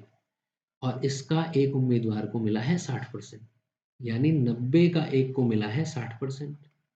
तो जरा निकाल लो 90 का 60% कितना होगा? 90 गुणे 60/100। अब तो आप परसेंटेज निकालना जान ही गए होंगे। जीरो जीरो उड़ जाएगा, 9×6 = 54। आप बताओ हमारे पास वैध मत कितने हैं? 90। मैंने कहा भैया इसी को ध्यान रखना, हार जीत का फैसला अब यहीं से होना है। अब कुछ बच्चे जल्दबाजी में क्या करेंगे? 100 में से घटा के लिख देंगे, फिर हो गया गलत सवाल। आपको इस बात का ध्यान रखना है, हार जीत की फैसला यहीं से होना है। 90 ही वोट हैं और उसमें से एक बंदे को मिल गया 54, तो जो बचा है वही दूसरे वाले को मिलेगा। तो 90 में से 54 घटाओ, तो 6 जोड़ोगे 60 हो जाएगा, और 36, यानी दूसरे को मिला है 36। बोलो ठीक बात है। तो ये जो कैंडिडेट अब बताओ इन दोनों में जीता कौन? ये। हारा कौन? ये। हार जीत का फैसला किससे होता है? मतों के अंतर से। दोनों को घटा लो। तो आप घटाओगे 18 दूनी 36, 18 यानी 18 का अंतर है। इसी से हार जीत का फैसला होना है। वैल्यू किसकी चाहिए? किसकी? तो 1440 वैल्यू है 18 की, चाहिए कुल मत यानी 100 की। 18 अट्ठे 144, 80 गुणे 100 बराबर 8000, यानी कुल मतों की संख्या है 8000। बोलो बात समझ में आ गई? पक्की बात है। कैलकुलेशन देख रहे हैं, आपको थोड़ा सा तेज करना पड़ेगा कैलकुलेशन, नहीं तो वही सवाल आपका टाइम ज़्यादा ले लेगा। अब इसी सवाल को छोटा करते हैं। छोटा कैसे? चलिए देखते हैं कैसे। अब देखिए, कह रहा था कि टोटल मत कितने होते हैं 100। 10 इनवैलिड हो गए तो वो लिखने की ज़रूरत नहीं है, हमें सजाना वजाना तो है नहीं कहीं कि हमें वहाँ सजाने के भी नंबर मिलेंगे, हमें ऑप्शन टिक करना है। अब चाहे 3 पेज कैलकुलेशन करने के बाद आंसर टिक करो, चाहे एक लाइन लिखने के बाद आप कैलकुलेशन ऑप्शन टिक करो, सबको नंबर मिलने हैं सेम। तो हम जो कैलकुलेशन हमारे काम की नहीं है उसको हम करेंगे ही नहीं। तो बताइए 10% अवैध थे, उसको छोड़ो, काम का कितना है 90। अब आप बताओ मुझे, एक उम्मीदवार को वैध का 60 मिला था, तो 90 का 60% कितना होगा? 54। 9 छक 54। तो दूसरे के घटाने में अगर दिक्कत हो रही है तो एक को अगर 90 का 60 मिला है तो दूसरे को 90 का 40 मिला होगा, क्योंकि ये जो है अपने आप में परसेंटेज, ये अपने आप में 100% होगा कि नहीं? अब ये 100 भूल जाओ, आप इस 90 को देखो, तो एक को 90 का 60 तो दूसरे को 90 का 40, 9 चौक कितना हो जाएगा? 36। इन दोनों का अंतर 8। 8 की वैल्यू दे रखा है 1440। 18 सॉरी 18 की वैल्यू चाहिए 100 की। 18 अट्ठे 144, 80 गुणे 100 बराबर 8000। बोलो ठीक बात है। और तीसरा, अब इसमें ये क्वेश्चन होने वाला है बहुत ही ज़्यादा शॉर्ट। देखिएगा कैसे। कह रहा है एक उम्मीदवार को, सॉरी, एक चुनाव में 10% और अवैध हो गए, उसको बोल दो। तो वैध कितने हुए? 90। अब आप बताओ, एक को मिला है 60%, अब केवल हम परसेंटेज को ध्यान देंगे। एक को मिला है वैध का 60%, तो भैया दूसरे को कितना मिला होगा वैध का? 40%। बोलो क्लियर बात है? तो आपको बस इनके परसेंटेज का अंतर निकालना है, सीधे इनके परसेंटेज का अंतर निकालो। बताओ 60 और 40 के परसेंटेज में 20% का अंतर है, यानी जो हार जीत का फैसला हो रहा होगा इन्हीं 20% से हो रहा होगा। किसके 20%? इस 90 की 20%। तो हम क्या करेंगे, सीधे इस 90 का 20% निकालेंगे। तो बताओ 90 का 20% यानी 9 दूनी 18। बताओ यही हर जगह आ रहा था कि नहीं? तो देख रहे हो कि कैलकुलेशन कितना शॉर्ट। अब इसको तो चाहे आप अपने मन में भी कर सकते हैं कि 90 हमारे पास टोटल वैध मत है, एक को 60 मिला दूसरे को 40 मिला, 60 और 40 का तो अंतर मुंह ज़बानी निकाल ही सकते हैं 20%। बस आपको केवल ये वाली लाइन लिखनी होगी कि 90 का 20%, 9 दूनी 18, वैल्यू किसकी चाहिए? किसकी? यही सब। बोलो बात समझ में आई? मजा आ रहा है? चलिए अगले सवाल में अप्लाई करके देखते हैं। सवाल है, किसी चुनाव में 20% मत जो है वो अवैध हो गए, तो आप बताओ इसमें लिखना कितना है? 100 होते हैं, 20 अवैध हुए तो हमारा काम 80 से है। एक को मिला है कितना? 52% मत। तो हमने क्या बोला कि केवल परसेंटेज का ध्यान देना है, तो भैया एक को 52 मिला है तो दूसरे को 48 मिला होगा। तो इन दोनों के परसेंटेज का कितना अंतर है? 52 और 48 का 4%, यानी हमें केवल 80 का 4% निकालना है। 4% का मतलब होता है 1/2500 के 100। बोलो ठीक बात है? 4% का मतलब क्या है? 2500 के 100। तो 80 का 25% निकाल लो। 80 गुणे 1/25, 5 से काटो, 5 25, 16 पंजे 80, 16/5। इसी 16/5 की वैल्यू दे रखा है। तो आप बताओ 816 वैल्यू है 16/5 की, 5 ऊपर चला जाएगा। पूछा है कुल मत यानी 100 का मान, तो 16 पंजे 80, एक बचेगा, 16 एकम 16, तो 5100 गुणे 5। 5100 का मतलब 5 एकम 5, 5 25, 25,500 टोटल। बोलो बात समझ में आ गई? चलिए आगे बढ़ते हैं। तो आपको क्या करना है, यहाँ पे केवल वैध मत देखना है। एक को 52 मिला है तो दूसरे को 100 में से घटाओ 48, इन दोनों के परसेंटेज का अंतर 4 है। सीधे 80 का 4% निकालो, 8 कितना आ जाएगा? 1/80/25।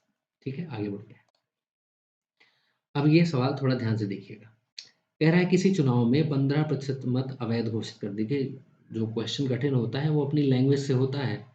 अब ये जो सवाल करके आता है बच्चा, ये 2 3 4 5 सवाल, तो इस वाले लैंग्वेज में थोड़ा सा हो सकता है फंस जाए। तो आपको सवाल ध्यान से पढ़ना है, नहीं तो एग्जाम में क्या होता है, जब किसी क्वेश्चन में आप फंस जाते हैं तो आपका बहुत समय वो खराब कर देता है। तो देखिएगा कैसे। सवाल को ध्यान से पढ़ो। एक चुनाव में 15% मत अवैध घोषित हो गए, तो टोटल मत कितने होते हैं? 100। अवैध हो गए अगर 15, तो भैया वैध कितने हुए? 85। बोलो हाँ या ना। ये है वैध मत। अब अगली लाइन सबसे इम्पोर्टेंट है। कह रहा है एक उम्मीदवार को कुल मतों का 48%। वैध मतों का नहीं, पिछले 2 सवालों में कह रहा था वैध मतों का। इस बार क्या कह रहा है? कुल मतों का। और कुल मत होते कितने हैं भैया? 100। तो यहाँ से वो छीन रहा है। जैसे उम्मीदवार क्या कह रहा है? हमें 100 का 48 दे दो, बाकी अवैध अवैध हो रहा है हमसे नहीं मतलब है। जैसे दबंग लोग जो होते हैं, बाहुबली विधायक, बाहुबली सांसद कहते हैं हमें देखो टोटल इतना है, हमें इतना चाहिए, बाकी बांट लो सब लोग। तो ये कह रहा है कि हमें वैध से नहीं मतलब है, हमें टोटल का दो। कितना दो? टोटल 48। टोटल का 48, तो 100 का 48 48 से होगा। लेकिन वैध कितने हैं? 85। तो बेचारा जो दूसरा वाला है वो तो कहेगा वैध ही 85 हुए थे, ये 48 बाबू ले गए, तो हमें बचेगा जो वही मिलेगा। तो बचा कितना? 85 में से 48 घटा दो, तो 15 में से 8 गए 7, तो यहाँ बचा है 7। 7 में से 4 गए 3, यानी इसको मिला है 37। अरे बोलो, ये जीतने वाला उम्मीदवार है, ये हारने वाला है। हार जीत का फैसला मतों के अंतर से। 37 और 48 में कितने का अंतर है? 11 का। वैल्यू किसकी चाहिए? किसकी? 2255। वैल्यू 11 की चाहिए 100 की। अब यहाँ से आपसे हर जरूरी नहीं है कि हर बार कुल मत पूछे, आपसे वैध मत भी पूछ सकता है। तो वैध पूछेगा तो 85 की वैल्यू निकाल लेंगे, सॉल्व कर लीजिए। 11 दूनी 22, दोनों कट गया, फिर से एक में जाएगा नहीं, जीरो बढ़ाएंगे। इस बात का भी ध्यान रखना। 11 पचे 55, पता लगा 25 लिख दिए यहाँ, तो वो भी गलत हो जाएगा। तो 205 गुणे 100 बराबर 20,500 टोटल मत है। तो ये सवाल है मोस्ट इम्पॉर्टेंट, क्योंकि सारे बच्चे यही वाला वैध मतों वाला ही सवाल करते हैं, ये करके नहीं जाते हैं, करके नहीं जाते हैं, एग्जाम में आता है जाते हैं फंस। कैसे? अब वो 50 का 50 सॉरी 85 का 48% निकालने लगते हैं, कैलकुलेशन आ जाती है, बड़ी कहते हैं सवाल गुरुजी गलत आया था। सवाल गलत नहीं है भैया, पढ़ गलत रहे हो तुम। ठीक है, चलिए आगे बढ़ते हैं।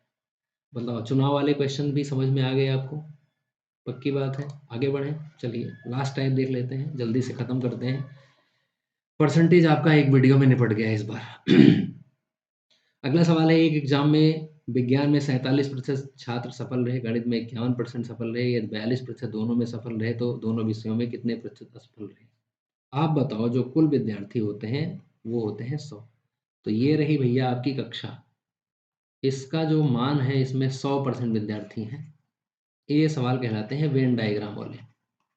तो वेन डायग्राम से कैसे करेंगे समझाता हूँ आपको, बाकी आप शॉर्ट में कर पाएंगे वो भी बताऊंगा। तो ये पूरी क्लास में है, ये इसका वेटेज है 100%। अब बात किसकी कर रहा है? सफल की। कि 47% सफल हुए विज्ञान में, 51% सफल हुए गणित में, और दोनों में कितने हुए? 42। दोनों में है, मतलब अगर हम इसमें बॉक्स बनाए ऐसे सर्कल, हम कहें ये हैं विज्ञान वाले, और दूसरा सर्कल हमें ऐसे बनाना है गणित का, लेकिन कुछ पार्ट हमें दोनों में कॉमन रखना है, क्योंकि दोनों में सफल हमें दे रखा है 42%। तो दूसरा सर्कल हम ऐसे बनाएंगे और ये कहेंगे ये गणित वाले हैं। और ये जो पोर्शन है, आप इस पोर्शन को ध्यान से देखो।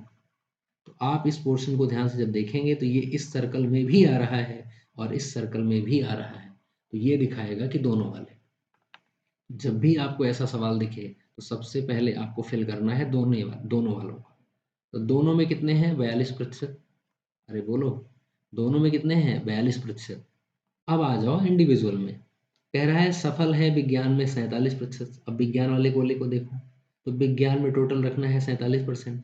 42% तो हो ही चुका है, तो बचा कितना है? 5%। 42 5 47। गणित को देखो, गणित में टोटल रखना है 51%। तो आप ध्यान से देखेंगे 51 रखना है, 42 हो ही चुका है, तो 42 और 9 51 होता है। अब ध्यान से देखो तो ये पूरी क्लास है, इन सर्कल में जो आए हैं, इन सर्कल में जो आए हैं ये सफल हैं। अब जो बच गए होंगे, ये देखो बाहर वाली जगह, ये बाहर वाली जगह में जो बच्चे घूम रहे होंगे, मस्ती कर रहे होंगे, वही फेल हुए हैं। फेल कितने हुए हैं वो निकालने के लिए निकाल लो कि पास टोटल कितने हो गए। तो आप कहेंगे 5 ये पास है, ये 42 ये पास है, और ये 9 ये पास है। तो 42 5 47, 47 9, 56% विद्यार्थी कुल मिला के पास हुए हैं। टोटल विद्यार्थी थे कितने? 100। तो फेल कितने हुए? 100 - 56, यानी 44% विद्यार्थी। यही आपका उत्तर। बोलो बात समझ में आ गई। कुल विद्यार्थी कितने होते हैं? 100। पास को अगर घटा दो टोटल में से तो आपके पास फेल आ जाएंगे। 100 में से अगर आप फेल घटा दो तो पास आ जाएंगे। बोलो बात समझ में आ गई। यही सिंपल सा कॉन्सेप्ट है इसका। आगे बढ़ जाओ।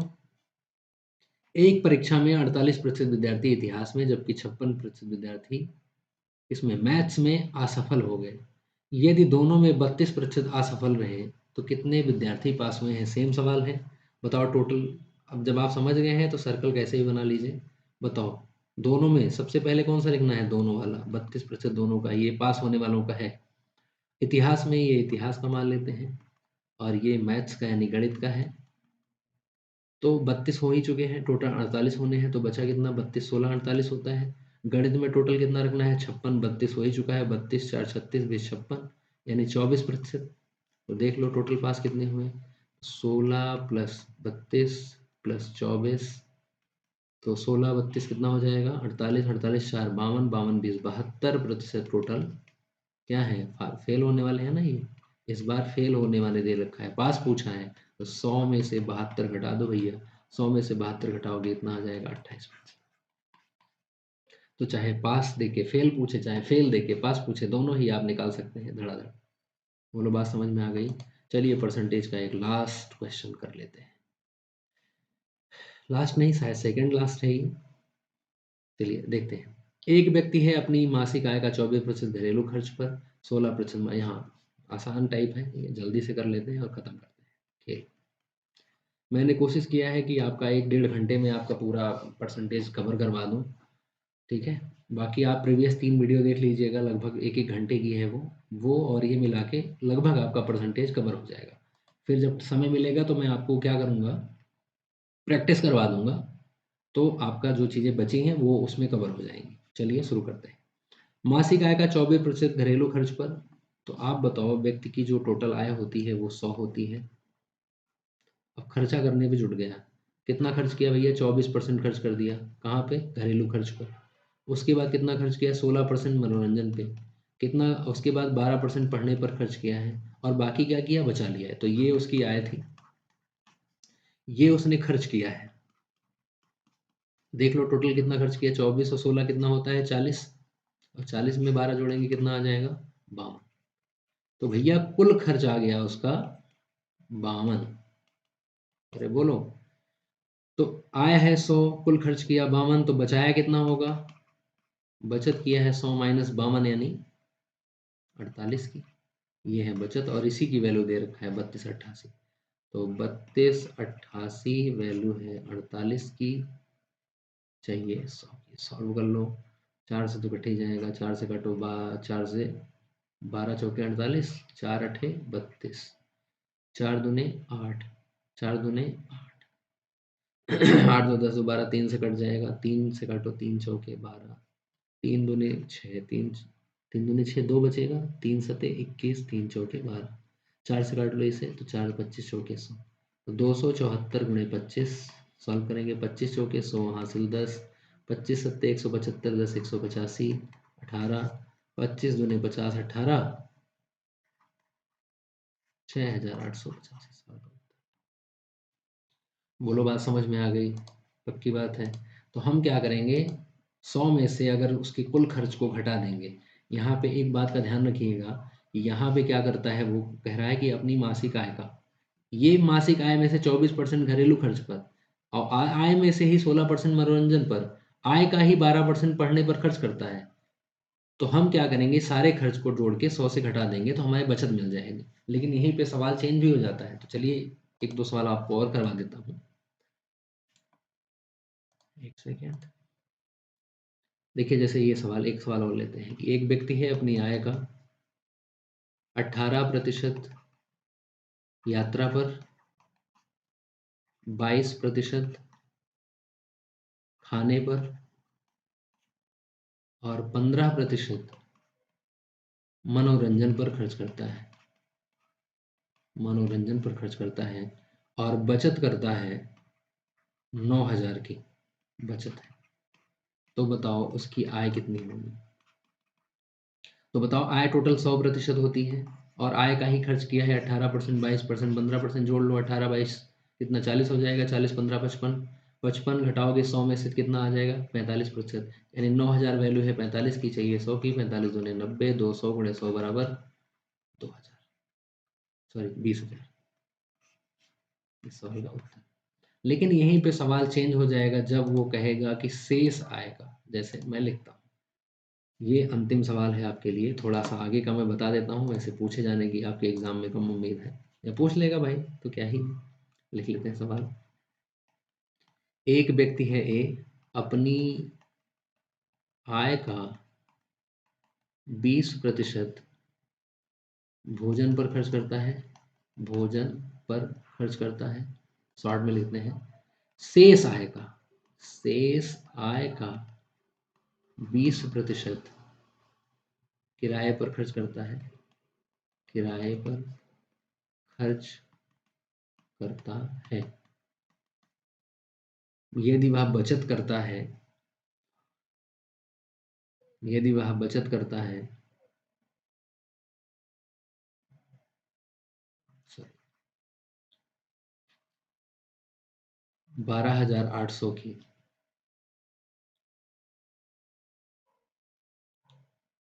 सॉरी 14,800 कर लेते हैं, तो आय ज्ञात कीजिए। अब इस सवाल में अगर ये दे रखा होता कि अपनी आय का 20% भोजन पर और आय का ही 20% किराए पर, तो दोनों 20-20 जोड़ते 40 कर देते और 100 में से घटा के बराबर कर देते। लेकिन इसमें ऐसा नहीं है, इसमें क्या किया है, शेष आय का दोबारा बोल दिया है। तो देखो ये सवाल कैसे लगेगा। मान लेते हैं कि उसकी आय है 100 और उसने खर्च किया 20% भोजन पर, तो 100 में से 20 खर्च करेगा, कितना बचेगा 80, ये उसकी शेष आय है। अब ये जो दोबारा खर्च किया है शेष आय का 20% किराए पर, ये 100 पे नहीं भैया, किस पे 80 पर, तो इस बार 80 का 20% निकालना होगा। तो 80 का 20% कितना होगा 16, और 16 जब खर्च कर देगा तो 80 में से 16 घटाएंगे, 6 घटाओगे कितना आ जाएगा 74, 74 में से 10 घटाओगे 64, सॉरी यहाँ 128 ही कर लो, नहीं तो कटेगा नहीं। ठीक है, इंस्टेंट क्वेश्चन बनाया था तो थोड़ा। अब वैल्यू किसकी चाहिए, किसकी बचत की वैल्यू निकालना है आपको, तो 12,800 वैल्यू है 64 की, आय पूछा है तो 100 की वैल्यू निकालो, 64 दूने 128, 200 गुणे 100 बराबर 20। तो ध्यान रखना है, अगर शेष आय का कर देगा तो पहला खर्चा करेंगे हम 20%, और 20% घटाने के बाद जो आएगी अगला वाला हमें उसका निकालना है। तो शेष आय का 20% यानी 16 घटाएंगे, तो 80 में से 16 घटाएंगे तो 64 आएगा। अब यहाँ आप देख रहे हो शेष आय की बात हुआ है, इसका मतलब यहाँ पर हम सक्सेसिव मेथड भी लगा सकते हैं, तो वो भी बता देते हैं और इसी के साथ खत्म करते हैं। तो जब आपको शेष आय का कह दे तो यानी आप यहाँ पे सक्सेसिव मेथड लगा सकते हैं। सक्सेसिव मेथड क्या कहता है, एक सेकेंड, कह रहा है आय का 20% खर्च किया, 20% का फ्रैक्शन खर्च करेगा तो भैया घटेगा, और फिर शेष आय का 20% खर्च किया है तो इसका भी फ्रैक्शन 1/5 आएगा, तो 5 से 1 घटेगा कितना आएगा 4, अगला भी 5 से 1 घटेगा कितना आएगा 4, गुणा करा लो 5 25, 4 चौके 16।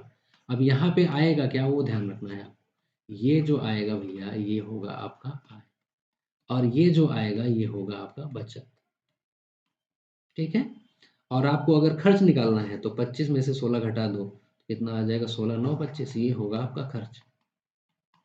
अब यहाँ पे 3 चीज मिल गई है, जो जिसकी वैल्यू आपको देगा उसी के बराबर कर देना है। तो आपको बचत की वैल्यू दे रखा था 12,800, तो 12,800 वैल्यू है 16 की, चाहिए किसकी 100 की, 16 अट्ठे 128। ठीक है, अच्छा सॉरी 100 की नहीं, यहाँ पे आय कितनी है 25, वही मेरे को गलत कहाँ हो रहा है, तो 25 अट्ठे 200 यानी 20,000। बोलो बात समझ में आ गई। कहीं सक्सेसिव मेथड आप जानते हो कि इतना फास्ट है कि आपकी कैलकुलेशन को बहुत शॉर्ट कर देगा। जैसे सपोज करो यहाँ पे मैं अगर कहता कि एक व्यक्ति अपनी आय का 16 से ही 2/3, तो 100 से तुरंत फंसते, लेकिन सक्सेसिव मेथड फ्रैक्शन आपको याद ही करवा रखा है। बोलो बात समझ में आ गई, कर लेंगे अब। तो ये इतना रहा आपका परसेंटेज। अगर आपका कोई और डाउट है तो आप मुझे व्हाट्सएप कर सकते हैं या कमेंट में बताइएगा, तो मैं उसका सॉल्यूशन नेक्स्ट वीडियो में करवा दूंगा। तो हमारा अगला टॉपिक होगा प्रॉफिट एंड लॉस। आप पढ़ते रहिए मेहनत से और मेहनत करते रहिए, मिलेंगे अगली क्लास में। चैनल को सब्सक्राइब वगैरह कर दीजिएगा, आप शेयर कर दीजिए। मैं कोशिश करूँगा कि आपका सिलेबस जल्द से जल्द कंप्लीट हो जाए और मैं आपकी प्रैक्टिस भी करवा पाऊँ। ठीक है? मिलेंगे अगली क्लास में, तब तक के लिए जय हिंद।